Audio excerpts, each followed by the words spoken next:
Hi friends, இது நம்ம கார்டனில் இருக்க 70s ரோஸுங்க. இது சாண்டல் வித் பிங்க் கலர். இன்னொரு செடி பிளெயின் சாண்டல் ஒன்று இருக்குங்க. ஆனால் அதை விட இது தாங்க நிறைய மொட்டு வச்சு பூ பூக்குதுங்க. இது மாடியில் க்ரோ பேக்கில் வச்சுருக்கேங்க. இருந்தாலுமே எவ்வளோ மொட்டுக்கள் எடுத்துருக்கு பாருங்கள். இதுக்கு வேப்ப புண்ணாக்கு கரைசலும் கடலை புண்ணாக்கு கரைசலும் கொஞ்சம் கொடுத்தேங்க.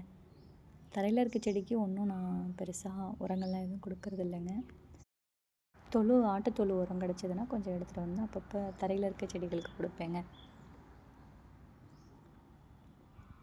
பூக்கள் பாருங்கள் எவ்வளோ பெருசாக இருக்குது பாருங்கள், அழகாக இருக்குங்க. அப்படி கொத்தாக இருக்கிறது.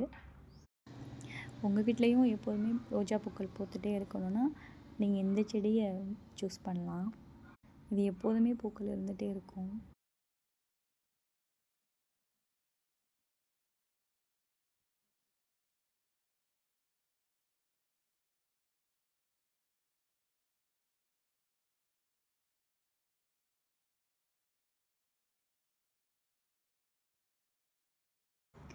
நான் செடியிலேருந்து பூக்களை பறிக்கவே மாட்டேங்க. ஏன்னா மனசே வராது. அது அழகாக இருக்குல்ல, அதனால் எதுக்கு பறிக்கணும் அப்படின்ட்டு டெய்லியுமே வீடியோ எடுத்துகிட்டு பார்த்துட்டே தாங்க இருப்பேன்.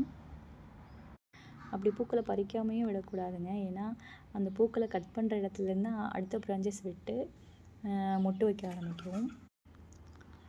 பூக்கள் காஞ்சு போயிடுச்சுன்னா அதோட பெட்டல்ஸ் வந்து சைடில் இருக்க மொட்டுக்களை அட்டாக் பண்ண ஆரம்பிச்சிரும், ரொம்ப காஞ்சு போயிடுச்சுன்னா.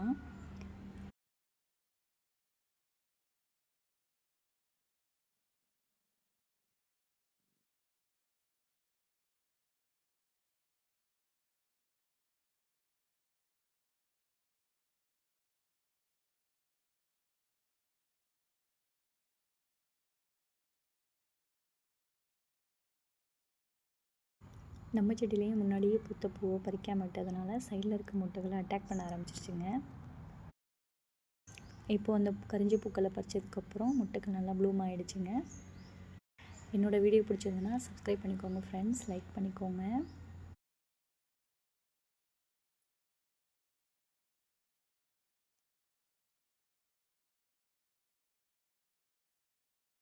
தேங்க்ஸ் ஃபார் வாட்சிங் ஃப்ரெண்ட்ஸ்.